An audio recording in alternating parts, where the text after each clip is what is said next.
So the testimony that I want to share with you all this morning was inspired by our Bible study on a Wednesday night. And we're following a book at the moment called The Questions God Asks. And the book focuses heavily on God's conversations, mainly with God's conversations with the Old Testament prophets in this particular Bible study.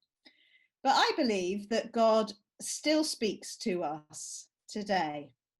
Some people talk about hearing an audible voice when God speaks to them. Maybe a voice that comes into their head that they know isn't their voice. Some people hear a voice during a time of prayer. Some people experience messages from God in dreams. And then sometimes we hear God's voice through each other. So this book really inspired me to think of the times when I had heard God speak in my life. And so this talk's in two parts, really. And the first part started in March 2011. And in March 2011, I heard an audible voice one morning whilst taking a shower. And this voice said to me very clearly, "You are meant to be a deacon." Now, this was really strange, and it was the beginning of a long and quite arduous journey for me with hearing those words. I had come to faith late in life, in my 30s.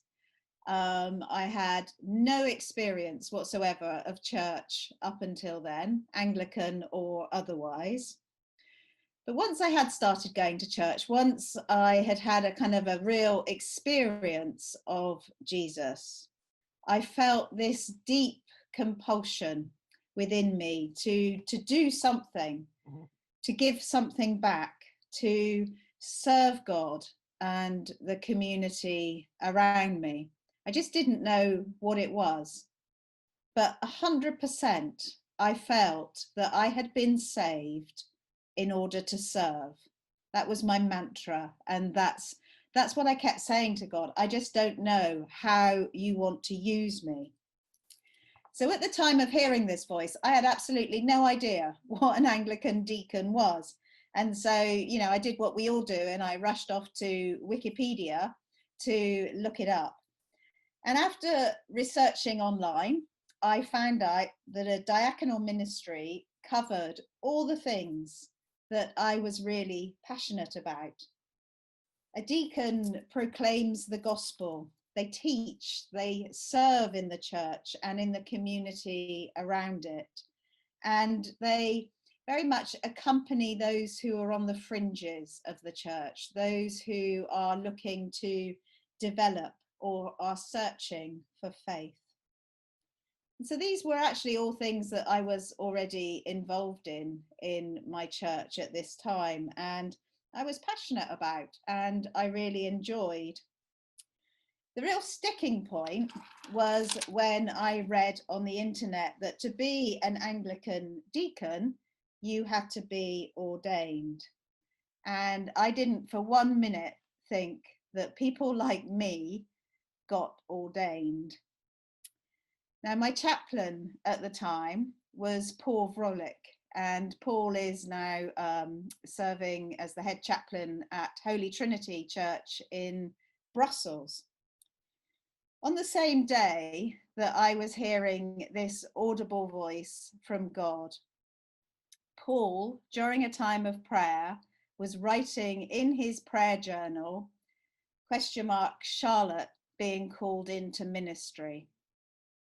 So that was amazing. He had heard from God on the same day that I had. And that God coincidence actually got us through some very difficult times and some very difficult months in the years to come. The fact that we had both heard was just such an assurance for us. So I actually had to do many interviews, and because I left home at a very early age, because I didn't have any formal education, it was recommended that I did some short courses in theology first with St John's, Nottingham, which I did.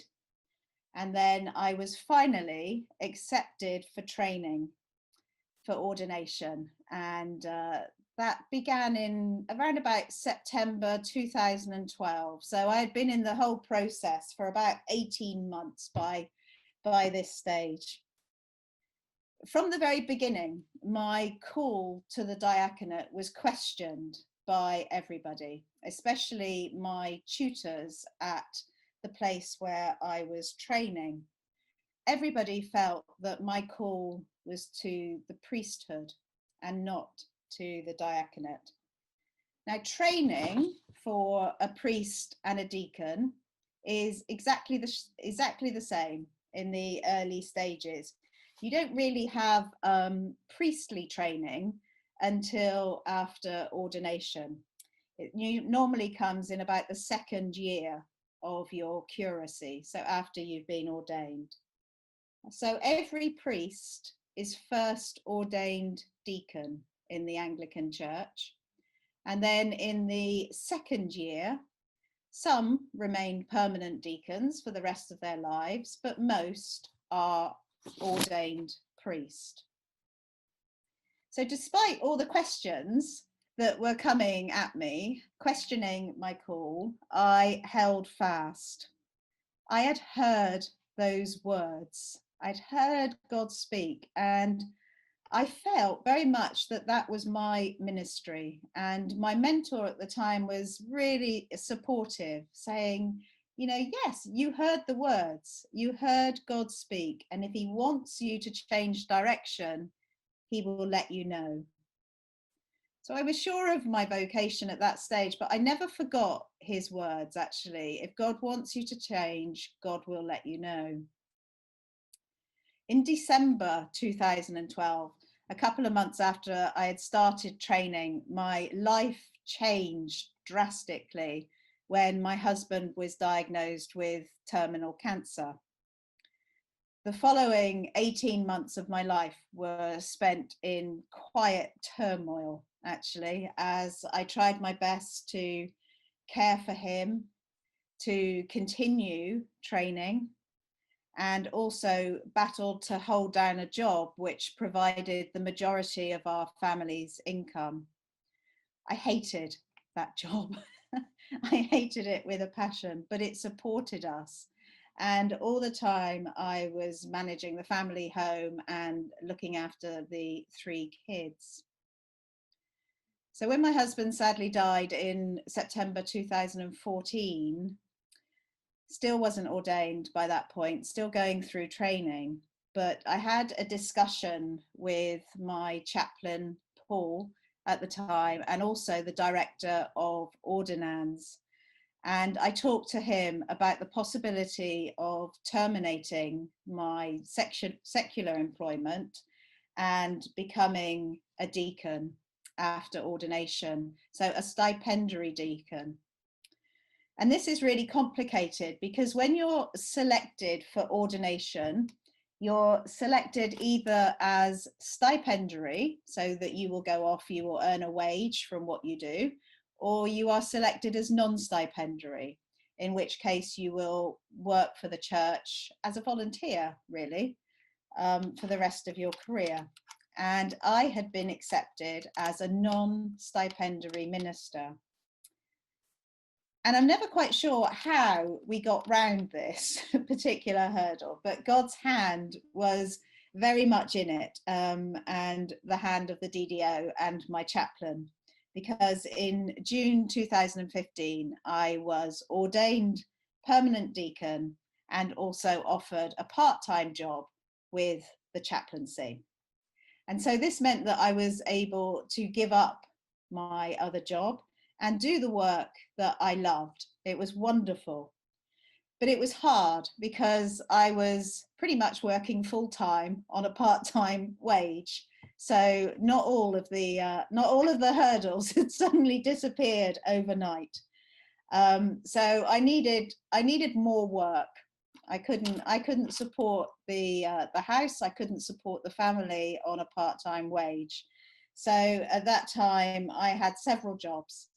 I was working in the evenings, testing websites and building websites, which is what I was trained to do in the beginning. And I worked weekends cleaning on a campsite. And so from May to October, every Saturday, I'd be with a big group of people, big team of people, and we would clean from sunrise to sunset, getting the place ready for the holiday makers. It was exhausting. So that's really where part one of my story ends. And then part two, in 2016, we got a new chaplain in Aquitaine, Tony Lomas. And we'd been in interregnum for about 12 months, really, at that stage. And one of the first things that Tony did was to increase my wages, which was fantastic. So he increased my wages by about 500 euros a month, which meant for the first time, for a long time, I could actually begin to manage financially. And so that was a huge burden that was lifted off me.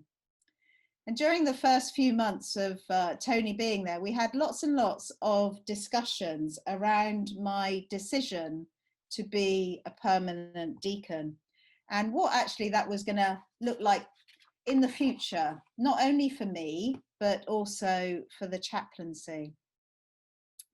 And when I think back on it, I have to agree that at that time, I was beginning to think that my ministry was being defined by what I couldn't do rather than what I could.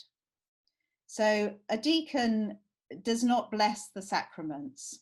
So I did not do Holy Communion services at that stage. And so, I was doing the all age services and all sorts of different ministries, but I never did Holy Communion. And at that time, I kind of thought, well, my life has changed actually beyond all recognition.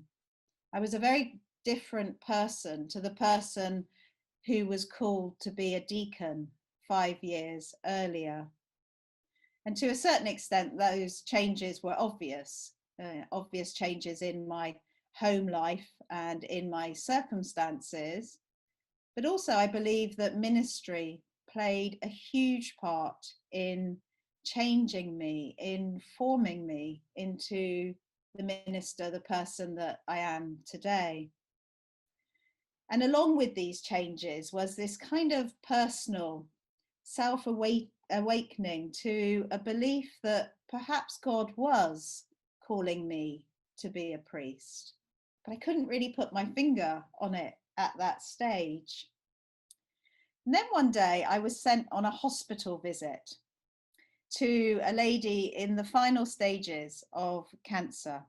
She was not known to our church, but she had requested a visit. And I spoke to her for about an hour on the first time I visited. And she shared with me about how scared she was of dying. In her own words, she described herself as a lapsed Catholic, and she felt that there would be no welcome for her in heaven. I began to visit her several times a week. I met her family and we became very close. And at her funeral, which I took, I said that during the last weeks of her life, she actually ministered much more to me than I did to her. And I meant it. She meant a huge amount to me. And on one particular visit, she told me that she felt the end was very near. And being true to her Catholic upbringing, she asked if I would hear her confession and grant her absolution. Now, this is difficult because hearing confession and giving absolution is very much a priestly ministry. Deacons do not give absolutions. So I hesitated. And she saw me and she said, I know exactly what you are thinking. She said, I don't want anyone else. You are my priest. That was a really pivotal moment for me. I began to find myself then after that thinking more and more disappointed, really, that I was not able to offer a full ministry to those people who I was serving. So for the next few months, Tony and I prayed, talked, tried to discern what God was saying. And it wasn't easy for me because I'd heard those words. I'd heard God say, you are meant to be a deacon. And I'd presumed that that was for life. Could I really say, okay, you said you wanted me to be a deacon, but now I want to be a priest? It felt wrong, but it felt right at the same time. It was very confusing. So I decided that the next step to take was to talk to the Archdeacon. So I met with the Archdeacon and Tony one rainy afternoon in a McDonald's in Cahors, which is not the most spiritual place to have a conversation about the rest of your ministry. And the coffee was terrible. But Merrig, the Archdeacon, told me that because I had been accepted for training as a permanent deacon, then I was pretty much going to have to start again with the selection process. It was a bit of a blow. I was going to have to go back in front of the selection panel, and I was going to have to serve at least another 18 months of my curacy, which at that time was just about to come to an end. It was a bit of a blow, actually. And when I got home, I prayed to God and I said, you know, I'm going to push at this door, but you've got to open it because I'm not sure that I have the strength to go through all of this again. And so the process started, and the wheels of the Church of England cranked into action. And I was sent for 3 different interviews, 1 in London and 2 in St. Albans. And I was assessed on whether or not I had a genuine call to a priestly ministry, and also assessed as to whether I could change from an assistant minister to a stipendiary possible leadership role in the future. And then the interviewers got together and they had to make a decision as to what they felt God was saying. I had to wait 2 weeks for their decision. And after 2 weeks, I heard nothing. And at this time, Tony and I were traveling to London for a curacy meeting. And I drove that poor man completely witless as I agonized over whether it was a yes or whether it was a no, and checking my phone all the time and making him check his phone all the time to see if we had received an answer. And I kept saying, you know, what if we got it wrong? What if we heard God wrong and I am meant to be a deacon for the rest of my life? I should probably give you a little bit more background at this point, because early on in my training, whenever I was stood at the altar, I grew very uncomfortable. I was almost panicked whenever I stood at an altar. It was very strange. And for a long time, I interpreted this feeling as not being good enough to stand in that place. And I realize how ridiculous that sounds when I say it, because none of us are good enough to stand in that place. It's God's grace that makes us worthy. But somehow I hadn't really made that transition of understanding. And I think that's why I originally felt very called to work on the fringes of the church rather than being drawn into the very center.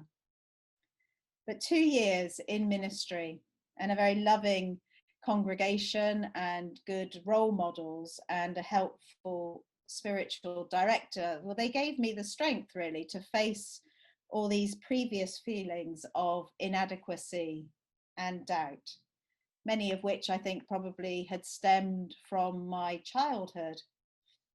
I have no doubt when I look back on it now that when I was training, I felt that I wasn't worthy of being a priest. And I think that main change in me manifested itself through the love of people, through those who I served and who have welcomed me in ministry, loving me really into realizing that I am worthy and I can be accepted in that place. There's a very good book by Henry Nouwen called The Selfless Way of Christ. And he says that it is in serving God that we find our true selves. So back to the result. Tony and I arrived at the meeting just in time for lunch, and we were ushered into a room full of people all eating and having conversations. And suddenly the DDO, the director of ordinance, was there, looked up and saw us walk in, caught my eye and just said, "Oh, good result, Charlotte." And I was like, what did they say? What did they say? Did they say it was a yes? And he was like, well, of course they did, and handed me the report as if he had never doubted, really. And so now when I reflect on those years, I don't have any regrets at all that I spent the first 3 years of my ministry as a permanent deacon, or the fact that I had to do extra months in my curacy, because that time was very valuable to me. It was a time when it was sort of not only just lived out within this crucible of ministry, this refiner's fire, if you like, which forms us into the ministers we are today, but it also gave me time. It gave me time to work through grief, to get a deeper sense of myself and who God was calling me to be, and also to develop a kind of stronger resilience in ministry. And all those things drew me closer to God, enabled me to recognize the gifts that others had seen in me that I was previously blind to. I think the servant heart of a deacon will always be a very big part of who I am, something I am very comfortable with. And I'm always going to be attracted to those people who are on the fringes of the church, those people who are searching, those people who feel they don't belong in a church. Because at one time, that was me. And undoubtedly, priests are called to be servants first and leaders second. When I was ordained deacon, part of the liturgy I vowed to was to stir up the gift of God within me. And I think by pursuing the call to the priesthood, I was faithful to that vow and to God. And actually, I hope I never lose that commitment to stir up the gift of God within me. And I want to encourage you to all to do the same, actually, to avoid that feeling of thinking, I'm not worthy enough to do something, to stir up the gift of God in you, to find time to listen, to hear from God. Because who knows what he's waiting to share with you. Thank you for listening to my story.